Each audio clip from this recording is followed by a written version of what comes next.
कभी कभी एक छोटा अपराध किसी दूसरे बड़े अपराध की दस्तक होता है, जिसे अगर सही समय पर सुन लिया जाए तो हम उस बड़े अपराध से बच सकते हैं। लेकिन उसके लिए हमें जरूरत है सतर्क रहने की। नमस्कार, आदाब।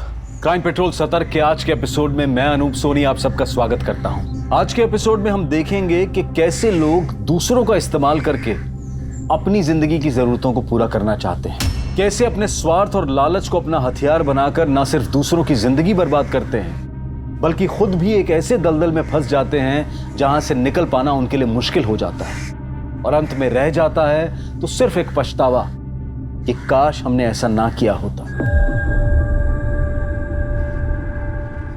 राघव, जितना जल्दी हो सकता है हमें शादी कर लेनी चाहिए। क्या हुआ रेवती? तुम कुछ ज्यादा ही परेशान लग रही हो। और ये अचानक शादी की बात क्यों कर रही हो? एक तरफ ये कंपनी का स्कैम, इन्वेस्टर्स ने फोन कॉल कर करके मुझे परेशान कर दिया। मुझे अब एक अपना घर चाहिए और शांति चाहिए। मुझसे अब और इंतजार नहीं होता। मैं तंग आ चुकी हूँ। ओके। तुम पहले शांत हो जाओ। हाँ, देखो मैं प्रॉमिस करता हूँ हम लोग पक्का शादी करेंगे और बहुत जल्द शादी करेंगे। बस थोड़ा इंतजार और कर लो। एक बार मेरा काम सेट हो जाएगा ना, मैं सब ठीक कर दूंगा। मुझ पर भरोसा है? हाँ?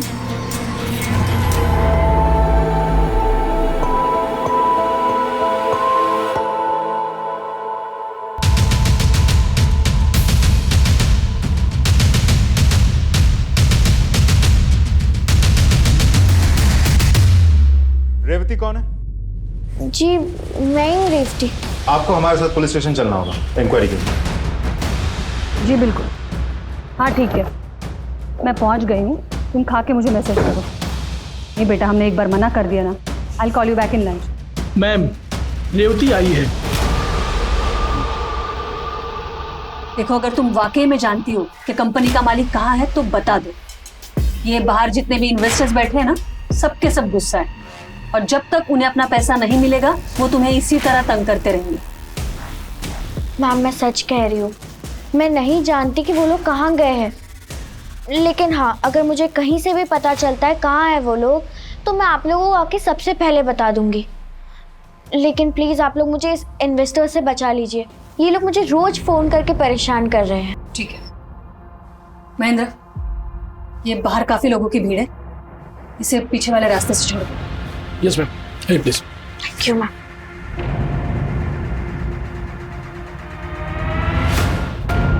हो गए टिफिन रेडी? क्या कर रहा है? हाथ चला ना फटाफट। राघव, उधर क्या कर रहा है? आ जल्दी। आया मैडम। ये टिफिन भिजवा देना शर्मा जी के पास और ये अरेरा कॉलोनी में। मैं आती हूँ। हाँ। क्या कर रहे हैं? फटाफट हाथ चला ना। ओ, गुप्ता जी का भी डिलीवरी देने का, जा जल्दी।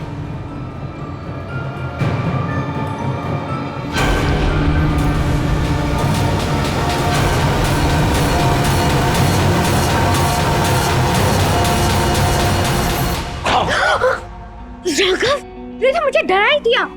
अच्छा, आओ तुम्हारा डर भगा दूं? तुम भगाओगे? तुम भगाओगे? डर। मैं डरपोक? हाँ, रुक जा, तुमको अभी दिखाता हूं। रेवती, माँ मेरी बात।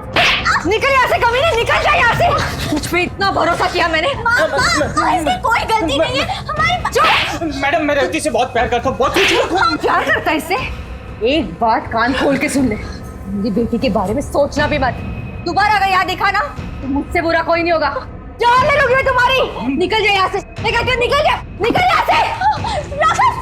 चुप रहे। एक नौकर के साथ इश्क लगाती है जो तो मैं छोड़ूंगी नहीं। चल अंदर चल, तुझे देखती हूँ। क्यों किया तूने मेरे साथ ऐसा? एक बार भी मेरे बारे में सोचा? एक बार भी? मैं तुझे जिंदा नहीं छोड़ूंगी। मैं आपसे प्यार करती हूँ। दीदी क्या? दीदी छोड़ बस, दीदी बस। तुम मर जाएगी ये। मैं छोड़ूंगी नहीं इसे। तुम बस दीदी बस। मैं सब जानता हूँ। थोड़े से ना ठंडे दिमाग से सोचो। राघव अच्छा लड़का है, मेहनती है, रेवती को खुश रखेगा और रेवती की खुशी भी तो इसी में है ना। अच्छे से जानती हूँ मैं राघव को और राघव जैसे लोगों को। देखो गणेश, तुम इस सब में ना पड़ो तो ही बेहतर होगा। मेरा फैसला हो चुका है। मैं राघव से प्यार करती हूँ और अगर नहीं कर सकती? तुम नहीं रहना मुझे इस घर में। मैं घर छोड़ के जा रही हूँ। मैं तुम्हें घर से बाहर निकाल। दीदी जाना चाहती है ना, जहन्नुम में चली जा। निकल निकल यहाँ से। दीदी क्या कर रही हो? अरे कहाँ जाएगी वो? कहीं भी जाने दे, लेकिन अब इस घर में उसके लिए कोई जगह नहीं है। आप तो ठीक है दीदी, मैं रेवती को थोड़े दिन के लिए अपने घर ले जाता हूँ। आप ना अपना एक गुस्सा थोड़ा सा कम कर लो और अच्छे दिमाग से सोचो। हम इस बारे में बाद में बात करते ना बाद में ना अभी। अब इस बारे में कभी बात नहीं होगी। और एक बात तुम भी कान खोल के सुन लो गणेश, अगर तुमने रेवती की मदद करने की कोशिश की या उसे अपने घर ले गए तो तुम्हारा और मेरा रिश्ता खत्म। मुझे कोई जरूरत नहीं तुम दोनों की, तुम दोनों दफा हो जाओ। जाओ यहाँ से गणेश, चले जाओ यहाँ से।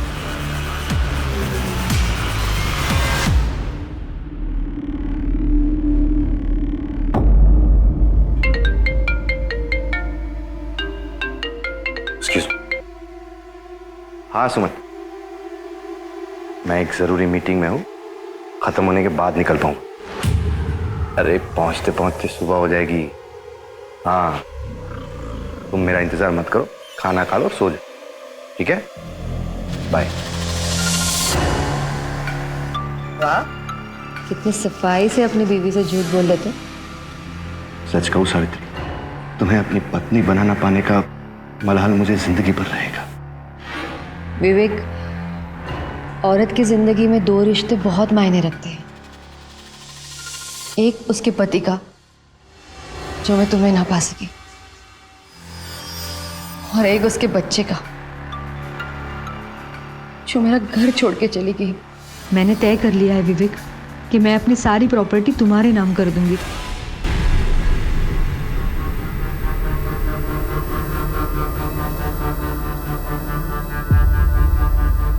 तो सावित्री जी, क्या आपने फैसला कर ही लिया है कि आप अपनी सारी प्रॉपर्टी विवेक जोशी के नाम करना चाहती हैं? जी हाँ। वाह माँ वाह।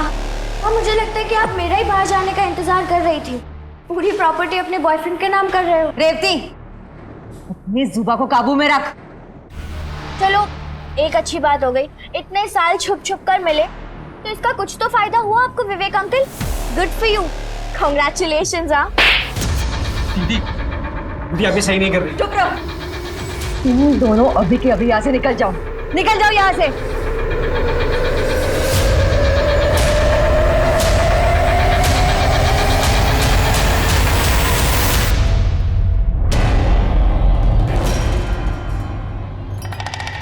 एक इडली और बहुत है मेरी प्लेट में। चाय बनाऊं, कॉफी? अदरक वाली बताओ। हाँ हाँ बेटा, तू कुछ खा ले, फोन छोड़ दे।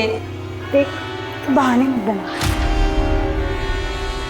मुझे मिला है, मुझे बस बहुत ज़रूरी काम है। मामा, मैं जॉब इंटरव्यू देने जा रही हूँ। अरे वाह बेटा, all the best. Thank you. Mummy, पापा, मैं कॉलेज जा रही हूँ। अरे रेवती सुन। अरे बेटा विद्या, तू जा रही है ना बाहर, तो रेवती को ऑटो स्टैंड तक छोड़ जाना। अरे पापा। अरे क्या तू जा ही रही है ना, छोड़ दे उसे। रेवती इसके साथ जा। मुझे पसंद नहीं थे सब बाहर जाना, तो तू मना नहीं कर सकती थी। मैं क्या कहूँ, तो मामा जी ने कहा।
आप लोग मुझे इन इन्वेस्टर से बचा लीजिए। ये लोग मुझे रोज फोन करके परेशान करते। ये आपकी भांजी रेवती आपके घर में रहती है या फिर किसी काम से आई थी आपके घर? मैडम वो बस गणेश मामा, क्या हुआ रेवती को? वो ठीक तो है ना? मामा कुछ तो बोलो, क्या हुआ रेवती को?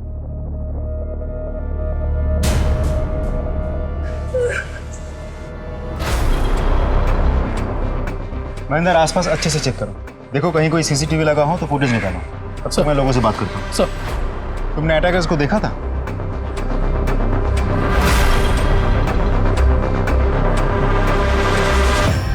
राघव, शुरू से बताओ, रेवती को कहाँ और कैसे मिले थे?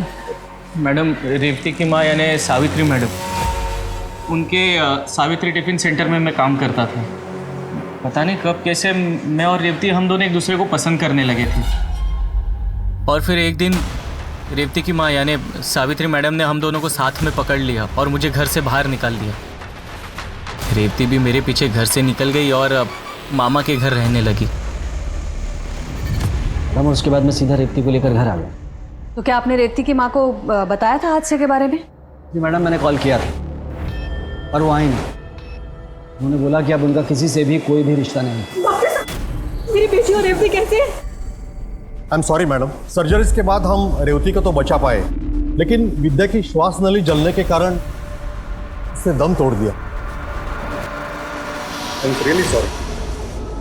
विद्या और रेवती पर दिन दहाड़े उनके ही घर के बाहर एसिड अटैक हुआ, जिसमें विद्या ने हॉस्पिटल में दम तोड़ दिया और रेवती अब भी अपनी जिंदगी से लड़ रही है। अब सवाल यह था कि क्या यह हमला उन दोनों के लिए था या फिर उनमें से किसी एक के लिए था और दूसरी सिर्फ इसलिए शिकार बन गई क्योंकि वो साथ में थी।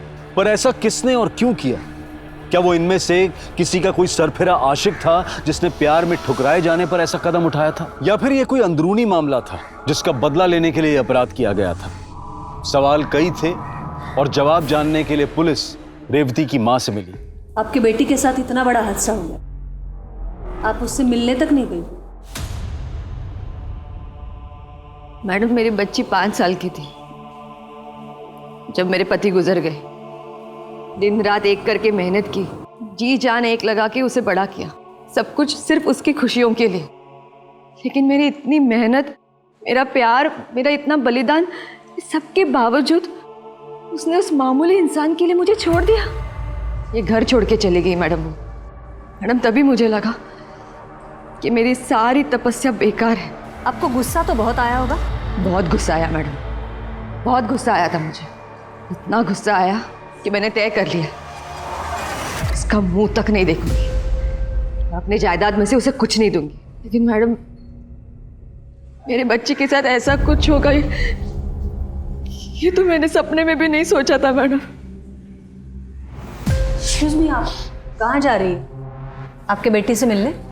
नहीं, मेरे ऑर्डर्स का टाइम हो गया है। मैंने कसम खाई है कि मैं मेरी बेटी का मुंह नहीं दिखूंगी, मैं उसे झुठला नहीं सकती। ठीक है, हम भी चलते हैं, लेकिन जरूरत पड़ी तो दोबारा मुलाकात होगी।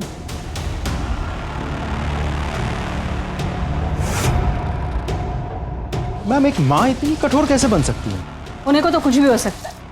ये पुलिस की नौकरी में इतने मोड़ देखे हैं श्रीवास्तव, ये विश्वास नहीं होता है कि जो हम देख रहे हैं वो सच भी हो सकता है। एनीवे, इस पर नजर रखो। और हाँ, वो महेंद्र से बोलो कि बाइक की डिटेल्स मुझे जल्दी से जल्दी चाहिए। खैर, ये रेवती के माँ से तो बात हो गई है, विद्या के माँ से मिलते हैं।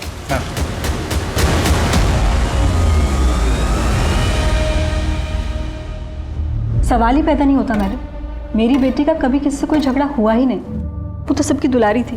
हाँ, पर वो मनुष्य रेवती आए दिन किसी ना किसी से झगड़ती थी मैडम। पर किस वजह से? नहीं, वही वजह, वो इन्वेस्टमेंट कंपनी का फ्रॉड जहाँ वो जॉब करती थी। उसने जिस चीज़ के पैसे लगाए थे ना मैडम, सारे डूब गए। मैंने अपनी आंखों से देखा, हमारे घर पर लोग आकर उसे धमकियां देते। सोना जी देखिए, आप भी जानते हैं मैं उस कंपनी में मैं कुछ नहीं सुनना चाहता, मुझे मेरे पैसे वापस चाहिए बस। तूने दिए थे ना, अभी तू ही वापस करेगी। अगर मुझे मेरे पैसे वापस नहीं मिले ना, देख लेना तू, मेरे जैसा बुरा कोई नहीं होगा। अच्छा, क्या करेगा? क्या करेगा तू? देखो क्या करेगा, क्या करेगा। देखो, मैं आपसे बात नहीं कर रहा, मैं उनसे बात कर रहा हूँ, बीच में मत बोलिए। उससे बात नहीं कर रहा, लेकिन मेरे घर के दरवाजे पर खड़े होकर गुंडागर्दी कर रहा। देखो, मुझे मेरे पैसे वापस चाहिए। अगर मुझे मेरे पैसे वापस नहीं मिले ना, तो मैं ये तेरा मासूम चेहरा बिगाड़ दूंगा। किसके? मैडम, मुझे तो लगता है उन्हीं में से किसी ने ये किया होगा। वो मनुष्य रेवती सत्यानाश हो उसका। उसकी वजह से मेरी बेटी। एक्सक्यूज। हेलो। जय हिंद मैडम। मैडम, लड़कियों पर एसिड फेंकने में जिस बाइक का इस्तेमाल हुआ था उसका रजिस्ट्रेशन नंबर जाली है। मुझे लगा ही था। वैसे नंबर किसका है? श्यामा हिल्स में रहने वाले किसी शंकर पाटिल के नाम पर रजिस्टर्ड है। एक बात और मैडम, मुझे पता नहीं क्यों ऐसा लग रहा है कि उनका इस केस से कोई कनेक्शन नहीं है। जाहिर है, नंबर जाली है तो कनेक्शन हो नहीं सकता। एक काम करो, सारे खबरियों को एक्टिवेट करो और जितने भी नंबर प्लेट बनाने वाले हैं शहर में सबकी लिस्ट बनाओ। ठीक है मैम। श्रीवास्तव, एक काम करो, ये विद्या और रेवती, इनके सारे दोस्तों की लिस्ट निकालो, सबसे पूछताछ करो, शायद कोई लीड मिल जाए।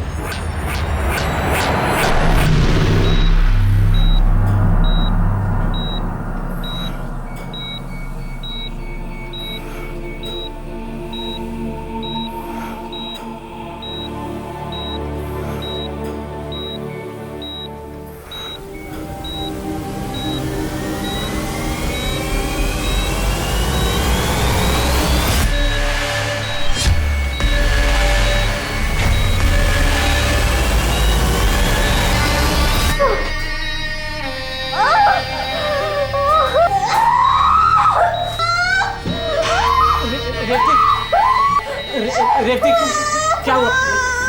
सब ठीक हो जाएगा, शांत हो जा रेवती। चिल्लाओ मत, तुमको ज्यादा तकलीफ होगी रेवती।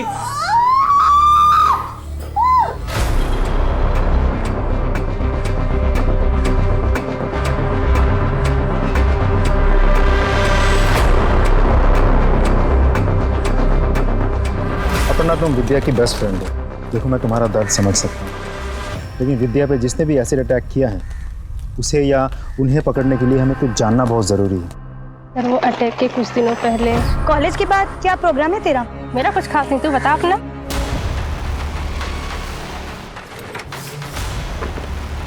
मनोज, ये क्या तरीका है तुम्हारा? तरीका? तू मुझे तरीका मत सिखाओ विद्या। ये बताओ, तू मेरा फोन क्यों नहीं उठा रही? इस तरह से इग्नोर क्यों कर रही हो मुझे? अब तुम्हारा मेरा कोई रिश्ता नहीं है। मजाक बना रखा है क्या?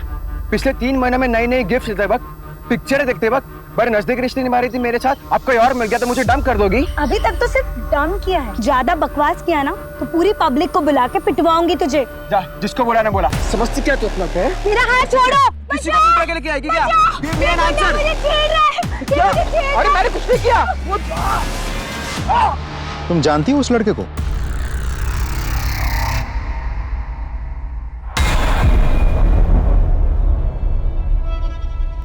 माताजी, आपके इस नालायक बेटे को कुछ समझाइए। मनोज, तू आइंदा ऐसा कुछ भी किया ना तो मैं खुद तुझे जेल में डाल के ना हाथ पैर तोड़ दूंगा, मार मार के। वकील साहब के पेपर्स देखे ना आपने? सब ठीक है ना? तो ज्ञान देना बंद कीजिए आप। माताजी, देख लिया, इसी की जिम्मेदारी ले रहे थे ना आप। आपको जो करना था आपने कर लिया। अब आप मुझे बांध कर नहीं रख सकते यार। मैं बाहर जा रहा हूँ, हमें को क्या करना है क्या नहीं करना मुझे अच्छे से पता है।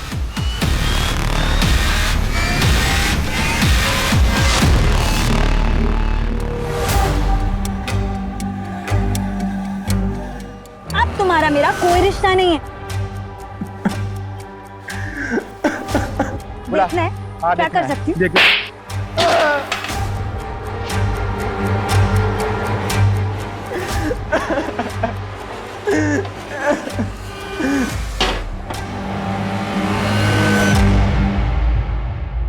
वो नंबर प्लेट तुमने बनाई थी? जी मैडम। बनवाई किसने थी? 2 जवान लड़के आए थे बनाने के लिए उसको, लेकिन उनका नाम नहीं जाना।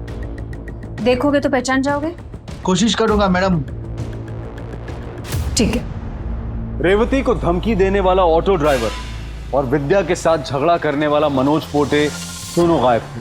पुलिस के लिए समझ पाना काफी मुश्किल हो रहा था कि आखिर हमला किस पर हुआ था, रेवती पर या विद्या पर। और तभी विद्या के कॉल रिकॉर्ड से और उसके मोबाइल फोन में मिले वीडियो से एक चेहरा सामने आया। वो था नकुल मोहिते। नकुल, विद्या को कैसे जानते हो? जी, मैं एक ऑनलाइन डेटिंग ऐप के थ्रू से जानता था और कभी कभी हमारे से चैट होती थी। ये सिर्फ चैट होती थी या फिर और कुछ? हमारे बीच चैट होते थे, हमारे बीच एक स्पेशल फीलिंग डेवलप हो गई थी। महेंद्र, जरा इसकी स्पेशल फीलिंग दिखाओ इसे। इस तरीके की फीलिंग तुम्हें आती थी कि विद्या को ये ऐसी तस्वीर भेज सको?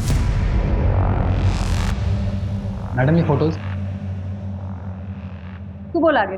जी हाँ, मैं और विद्या अक्सर late night intimate video chat करते थे, पर आजकल तो ये नॉर्मल है। तो मान लेते ये सब नॉर्मल है, पर ऐसा कुछ है जो नॉर्मल नहीं था तेरे और विद्या के बीच? नहीं मैडम, ऐसा तो कुछ नहीं था। इनफैक्ट मैं तो खुद शॉक्ड हूँ कि विद्या और उसकी बहन के साथ ऐसा कैसे हो गया। ठीक नकुल, विद्या और उसकी बहन के साथ क्या हुआ, कैसे हुआ, वो सब हम देखें।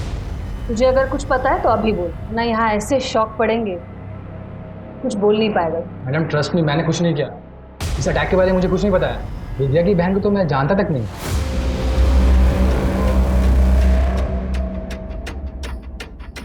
जब किसी इंसान का मेहनत से कमाया हुआ पैसा डूबता है तो एक्चुअली उस इंसान के लिए खतरा बन जाता है, जिसकी वजह से उसका पैसा डूबा है। मतलब तुम्हें लगता है कि इस अटैक के पीछे सोमनाथ का हाथ?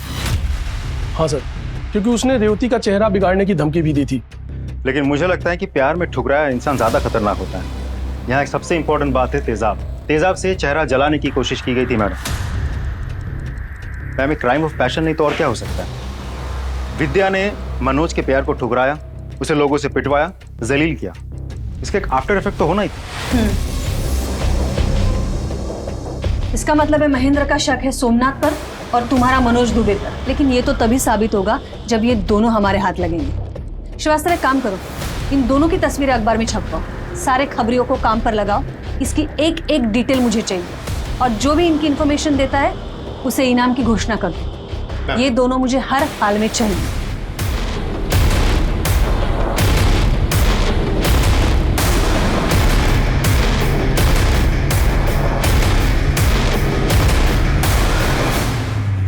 रेवती, मैं समझ सकती हूँ तुम्हें बहुत तकलीफ हो रही है। You know, these are formalities. तुम जो कुछ भी कहना चाहती हो तुम लिख के दे सकती हो, आराम से। ये उस दिन जब मैं विद्या के कमरे में गई तो विद्या किसी को फोन पर धमकी दे रही थी। अबे सुन, मुझे तेरे प्यार मोहब्बत में कोई इंटरेस्ट नहीं है, मुझे बस मेरे पैसे में इंटरेस्ट है। तो बोल, मेरे 1 लाख रुपए कब दे रहा है? सोच ले कि मैं तेरे न्यूड फोटो के साथ क्या क्या कर सकती हूँ। समझ गया ना?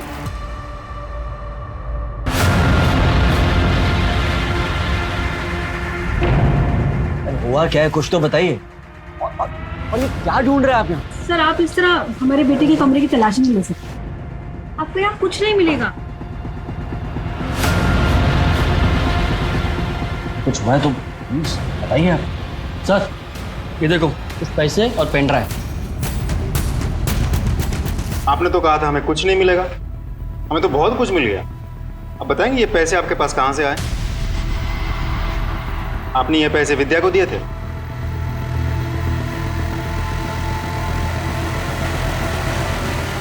मैम, विद्या के कमरे से ये पेन ड्राइव और पूरे 1 लाख रुपए मिले हैं। और जिस लड़के को ब्लैकमेल करके वो पैसे वसूल कर रही थी वो ये है। इसका नाम है नकुल सिंह, बड़े बाप की औलाद है। पूछताछ की है मैंने, इन दिनों शहर से गायब है, फोन भी स्विच ऑफ आ रहा है। हम तो सोमनाथ और मनोज पे अटके हुए थे। अभी रेवती के स्टेटमेंट के बाद तो केस ने अलग ही एंगल ले लिया। यस मैम, एंगल नया भी है और शॉकिंग भी। मतलब विद्या नकुल को ब्लैकमेल कर रही थी। क्या इसका मतलब ये हुआ कि ये अटैक नकुल ने करवाया? उसके पास स्ट्रॉन्ग मोटिव तो है और ये उसका इस तरह से गायब हो जाना उसे शक के दायरे में भी लाता है। श्रीवास्तव, एक काम करो, ये नकुल के सारे रिश्तेदार, घर वाले और दोस्त सबके रिकॉर्ड्स मंगवाओ। ये नकुल मुझे जल्दी से जल्दी चाहिए। हेलो, हाँ, that's great, thank you. Ma'am, Manoj पकड़ा गया। उज्जैन में एक होटल में छुपा बैठा था, वहाँ के लोकल पुलिस ने गिरफ्तार कर लिया, लेकर आ रहे हैं इसे। गुड। हाँ तो मिस्टर आशिक उर्फ मनोज दुबे, लड़की नहीं मिली तो एसिड फेंक दिया? नहीं सर, मैंने एसिड नहीं फेंका। अगर एसिड तूने नहीं फेंका तो उस दिन थाने में मुझे ये बोल के क्यों गया था? अरे सर, अपना काम करिए, मुझे मत बोलिए क्या करना है क्या नहीं करना है, मैं तो कर ही लूंगा जो करना है मुझे। सॉरी सर, उस दिन मैं बहुत गुस्से में था, मुंह से निकल गया। मैं सच कह रहा हूँ साहब, मैंने कुछ भी नहीं किया। कुछ बोला? मैम, मैं सच कह रहा हूँ, मैंने कुछ भी नहीं किया मैम, प्लीज। जब कुछ किया नहीं तो भागा क्यों था? पुलिस के डर से अच्छे अच्छे भाग जाते हैं मैम। तेरा असली चेहरा सामने आ चुका है। अब सच्चाई तू खुद उगलेगा या फिर यहाँ हम लोग उगलवाएं? इतना फोड़ूंगी ना तुझे। किसी काम का नहीं रहेगा तू, सोच ले। मैम आप मुझे फोड़ दो, लेकिन क्या आपको ऐसे करने से सही अटैकर मिल जाएगा? नहीं मैम।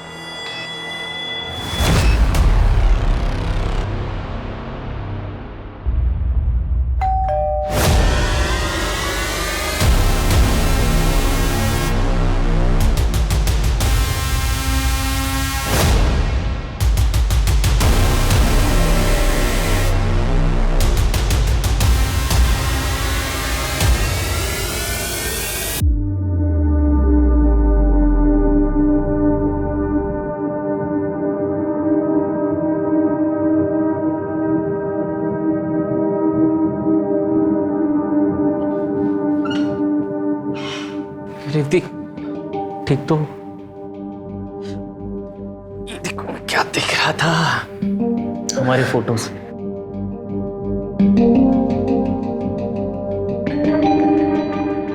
याद है तुमको ये टी शर्ट तुमने मुझे गिफ्ट किया था? चलो एक और सेल्फी लेते हैं। हाँ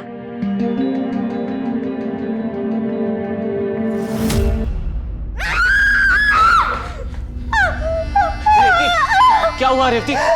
तुम ठीक तो? रेवती नहीं रेवती, शांत हो जाओ प्लीज प्लीज प्लीज शांत हो जाओ Revati. Revati please please please please शांत हो जाओ रेवती प्लीज। रेवती तुमको दर्द होगा।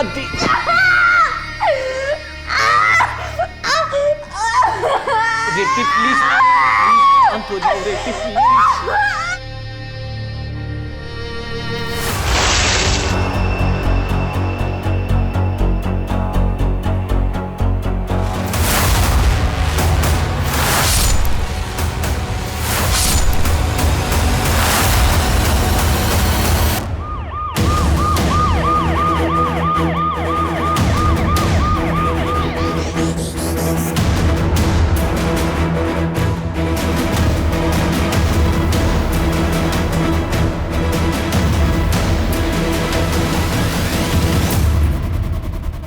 श्रीवास्तव बहुत ही बेरहमी से मारा गया है इसे। शायद 1-2 वार में मर गया होगा, लेकिन फिर भी कम से कम 20-25 वार किए गए हैं। ये बॉडी का पंचनामा करके पोस्टमार्टम के लिए भेजो और आजू बाजू वालों से पूछताछ करो, देखो कुछ मिलता है क्या। मैम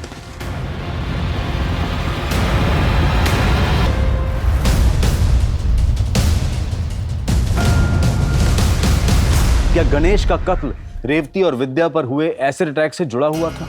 एक तरफ विद्या का केस पुलिस को परेशान किए हुए था कि कैसे विद्या ने एक डेटिंग ऐप के जरिए नकुल मोहिते से दोस्ती बढ़ाई और फिर इंटीमेट चैट्स और न्यूड क्लिप के बहाने उसे ब्लैकमेल किया। विद्या पर हमला करने का नकुल के पास स्ट्रॉन्ग मोटिव था और उसका लापता होना पुलिस के शक को और भी गहरा कर रहा था। मनोज पोटे भी अपना गुनाह कबूल करने के लिए तैयार नहीं था और हमले के वक्त उसका मोबाइल लोकेशन भी उसके घर का ही था। ये केस सुलझने की बजाय और उलझता जा रहा था। क्या एक ही परिवार में 2 हाथ से किसी पुरानी दुश्मनी का बदला हो सकते हैं, या फिर इसके पीछे कोई और ही राज था? मैम एक ही फैमिली में एक के बाद एक 2-2 हत्याएं, और दोनों ही हत्याएं बहुत ही क्रूरता से की गई है। ऐसा लगता है जैसे कोई पुरानी दुश्मनी निकाल रहा है। मैडम गणेश के मर्डर के बाद तो मुझे ऐसा लग रहा है कि वो एसिड अटैक भी विद्या के लिए था, रेवती के लिए नहीं था। हो सकता है, पर किसी भी नतीजे तक पहुंचने के लिए शायद और लेकिन नहीं, यकीन की जरूरत होती है महेंद्र। और इस केस के नतीजे तक पहुंचने के लिए गणेश के लाइफ के सारे पन्ने पलटने पड़ेंगे। ऐसा क्या रीजन हो सकता है जिसकी वजह से एक नॉर्मल से सिविल कॉन्ट्रैक्टर का कोई कत्ल कर दे, या फिर विद्या से जुड़ा ऐसा कौन सा रीजन हो सकता है जिससे कोई गणेश का कत्ल करे। इन दोनों पहलुओं पर हमें गौर करना पड़ेगा। एक काम करो श्रीवास्तव, ये गणेश के कॉल रिकॉर्ड्स निकालो, शायद कुछ मिल जाए।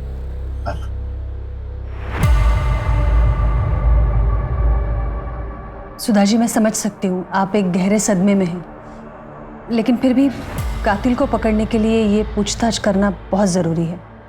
जी आपको किसी पर शक है? शक? मैडम शक तो मुझे अपनी किस्मत पर हो रहा है, जो 15 दिनों में ऐसे पलटी कि पहले अचानक मेरी बेटी और फिर मेरे पति। मुझे तो कुछ समझ ही नहीं आ रहा मैडम, ये क्यों हो रहा है, ऐसे हो क्या?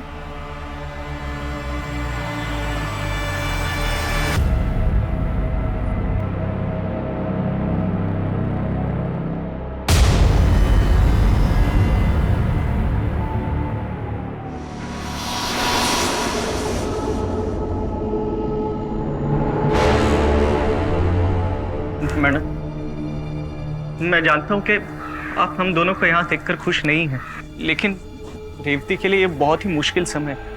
उसे आपके प्यार की, आपके सहारे की जरूरत है। आप प्लीज इसे अपने साथ रख लीजिए, बड़ी मेहरबानी होगी आपकी।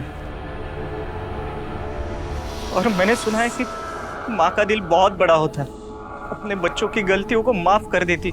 अब भी प्लीज अपने रेवती को माफ कर दीजिए। बदले में मैं आपको यकीन दिलाता हूं कि मैं ये शहर छोड़कर चला जाऊंगा। प्लीज।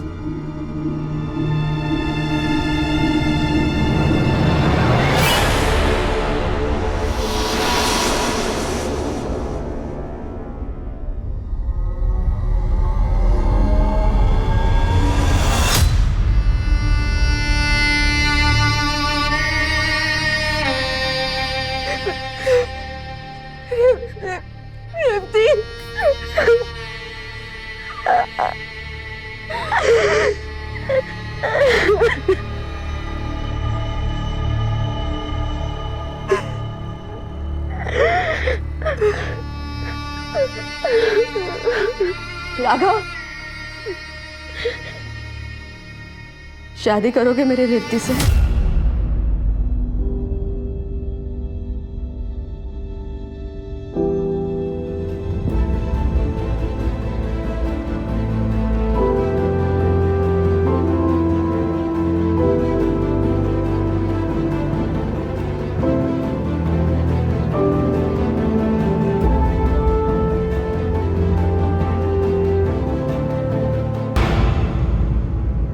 मैम, गणेश के कॉल डिटेल्स के हिसाब से वो किसी दीपिका नाम की लड़की से कांस्टेंट टच में था और मैसेज देख के लगता है दोनों में अफेयर चल रहा था। ठीक है, इसे बुला लो।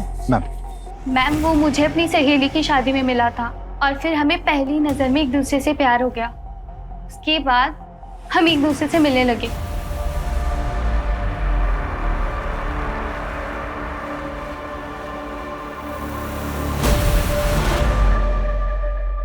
हमारे बीच सब अच्छा चल रहा था, लेकिन अचानक गणेश मुझे इग्नोर करने लगा। ना मुझसे मिलता, ना मेरा फोन उठाता। तो इसलिए तुमने गणेश को मार दी? नहीं मैम, मैं उसे क्यों मारूंगी। ठीक है, तुम जा सकती हो।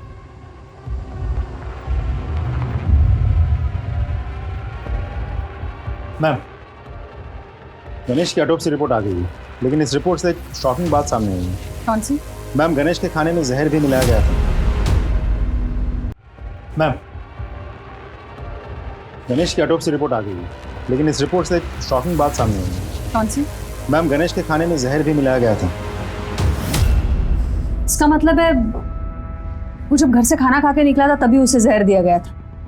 वास्तव में गणेश के बारे में हमें और इन्फॉर्मेशन चाहिए, और ये इन्फॉर्मेशन हमें दे सकती है रेवती। तुम ये दीपिका पे नजर रखो, उसके सारे कॉल रिकॉर्ड्स निकालो। रेवती से मैं बात करती हूँ।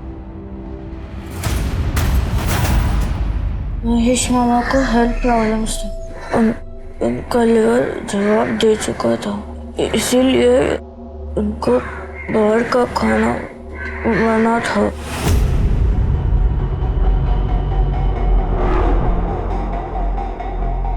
मैडम वो मुझे धोखा दे रहा था। मेरे होते हुए भी उसने ख्याल रखी हुई थी। मैं पत्नी हूँ मैडम, मुझे सब पता था, लेकिन मैं नहीं चाहती थी कि मेरी बेटी को इस बारे में पता चले। फिर जब मेरी बेटी ही नहीं रही तो मैंने सोचा कि इस धोखेबाज आदमी को मैं सबक जरूर सिखाऊंगी। उसका लीवर पहले से ही कमजोर था। मैंने उसके खाने में चूहे मारने की दवाई मिला दी ताकि वो मर जाए, पर उस जहर ने भी उस पर कोई असर नहीं किया और वो बच गया। उस पे हुए हमले में मेरा कोई हाथ नहीं है मैडम।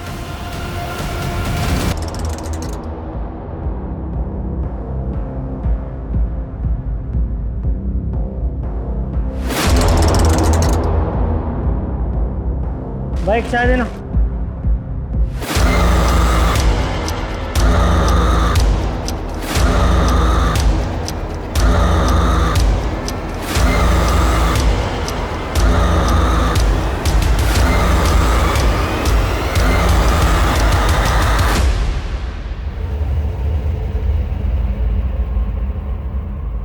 Hello madam. क्या रे सोमनाथ, सुना है तुझे चेहरा बिगाड़ने का बहुत शौक है। हमें भी ना तुझ जैसे लोगों का हुलिया बिगाड़ने का बहुत शौक। क्या कहते हो महेंद्र, एक एक हाथ हो जाए? मुझे भी ऐसा ही लग रहा है सर। वैसे भी किसी का हुलिया की गाड़ी में बहुत टाइम हुआ है, बोले तो शुरू करो। साहब साहब मुझ पर रहम का साहब, मैंने कुछ नहीं किया साहब। तुमने नहीं किया है तो किसने किया है फिर? मैडम मैं निर्दोष हूँ। देख, तू दोषी है निर्दोष है वो हम देख लेंगे। बोल, भागा क्यों था वहां से? मैडम मैंने उसको धमकी दी थी मैडम, मुझे लगा आप मुझ पर शक करोगे इसलिए मैं अपने गाँव भाग गया। मैडम मैं सच बोल रहा हूँ, अपने धंधे की कसम खा के बोल रहा हूँ कि मैंने उसको धमकी दी थी, लेकिन उसके एसिड अटैक से मेरा कोई लेन देन नहीं है।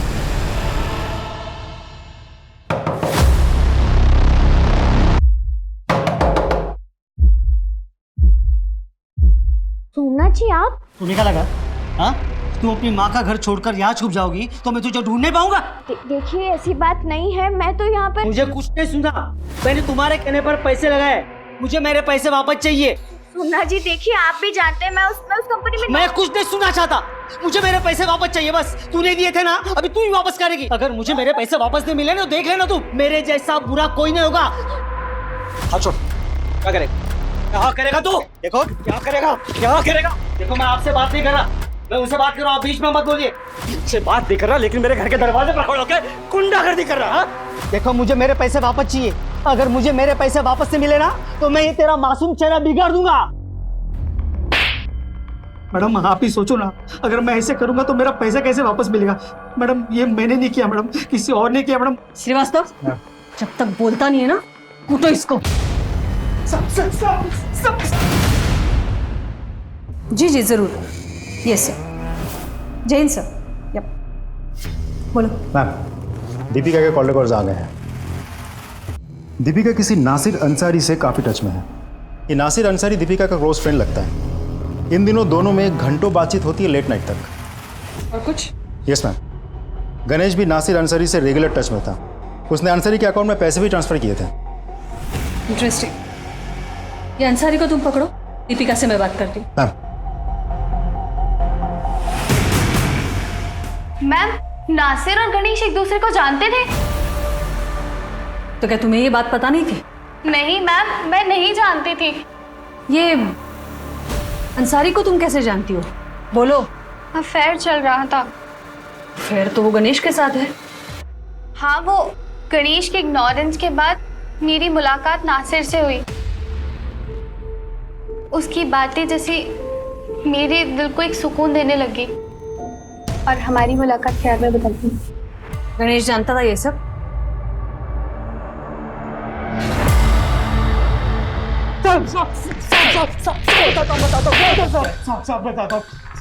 गणेश ने मुझे दीपिका के पीछे भेजा था साहब। साहब दीपिका बहुत बड़ी अटेंशन सीकर है साहब, और गणेश का मन भी दीपिका से ऊब गया था साहब। साहब उसने मुझे पैसे दिए और कहा कि दीपिका को पटा लो। साहब हमारा प्लान था कि वो हम दोनों को रंगे हाथों पकड़ेगा और फिर वो दीपिका से छुटकारा पालेगा साहब। और उसके बाद हमने गणेश को मार। नहीं साहब, नहीं मैंने किसी को नहीं मारा साहब। अब वो तो मुझे पैसे ही देता था साहब। मैंने किसी को नहीं मारा साहब, मैंने किसी को नहीं मारा साहब। नासिर और दीपिका के इंटेरोगेशन के बाद ये केस एक डेड एंड पर आकर रुक गया था। वहीं दूसरी तरफ नकुल जो कि फरार था, उसके पास विद्या पर हमला करवाने का पूरा मोटिव था, लेकिन उसे गणेश के कत्ल से जोड़ने का कोई भी सुराग पुलिस के पास नहीं था। ऐसे में पुरानी चीजें खरीदने और बेचने वाले एक मोबाइल ऐप में दिए गए इश्तिहार ने इस केस की गुत्थी सुलझाने की दिशा में उम्मीद जगाई।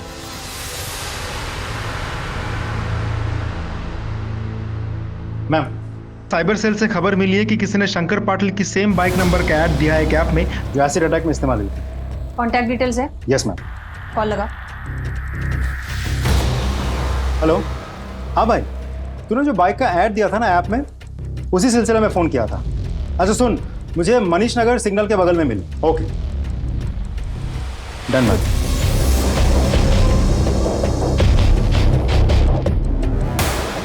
रंजीत तू ही है ना? चल। सही है गुरु, मजे हो रहे हैं। भोपाल की पुलिस ढूंढ रही मुझे कोने कोने में। तूने फंसाया मुझे, देख क्या हाल करता हूं तेरा।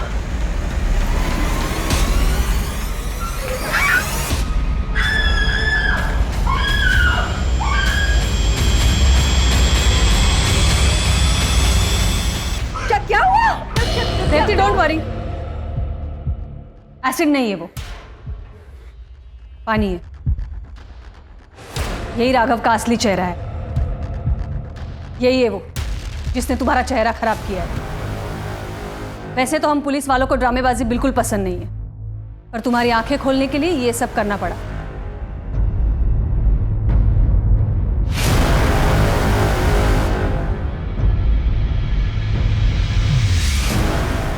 सिंह, इसे ले जाओ। तो मिस्टर राघव, आपकी असलियत तो खुल चुकी है। अब आगे की कहानी तू खुद बोलेगा या मैं हवालात में बुलवाऊं तुझसे? पता था सावित्री मैडम की प्रॉपर्टी, घर, गाड़ी, चलता हुआ बिजनेस देखकर मेरी आंखें चौंधिया गई थी। पैसों के लालच में पागल हो गया था मैडम। उसे पाने के लिए मैंने रेवती को प्यार के जाल में फंसाया।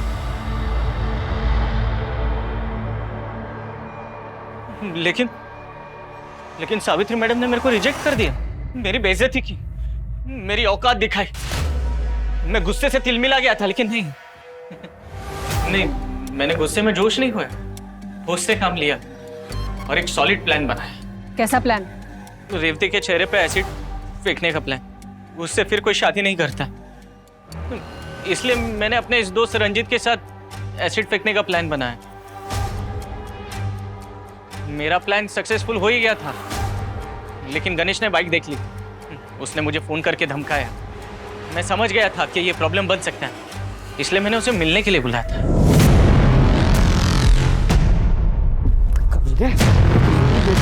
चल पुलिस के पास। अब तू क्या मेरे को पुलिस के पास लेके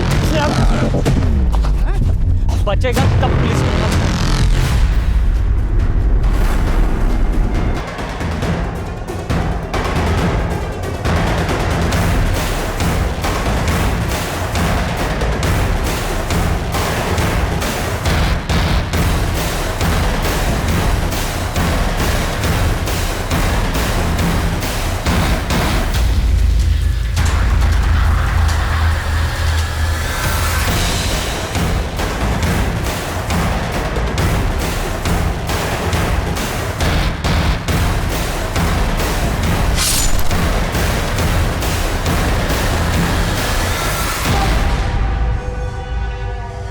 तूने सिर्फ गणेश का ही नहीं, रेवती के प्यार और विश्वास का भी खून किया है। एक औरत हूं इसलिए जानती हूं औरत का विश्वास टूटता है तो कैसे फील होता है। तूने इसके चेहरे के साथ साथ इसके विश्वास को भी तार तार कर दिया है। तुझे कम से कम फांसी की सजा तो जरूर दिलवाऊंगी।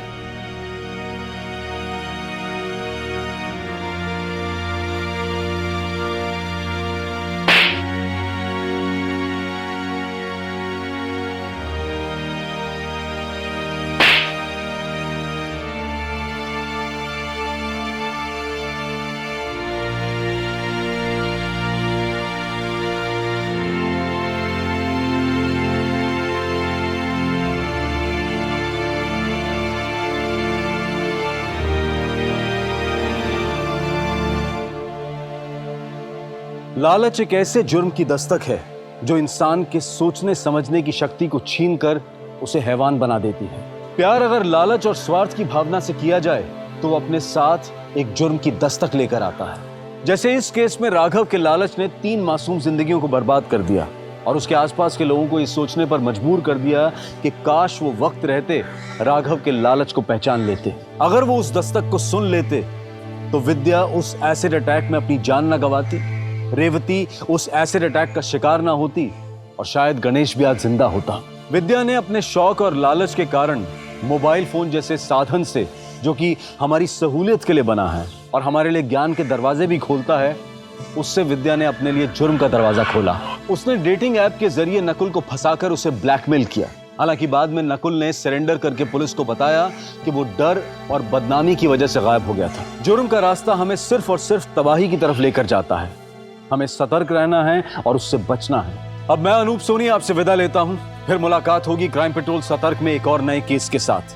तब तक अपना और अपने परिवार का ख्याल रखें, सतर्क रहें, सुरक्षित रहें और देखते रहें क्राइम पेट्रोल सतर्क।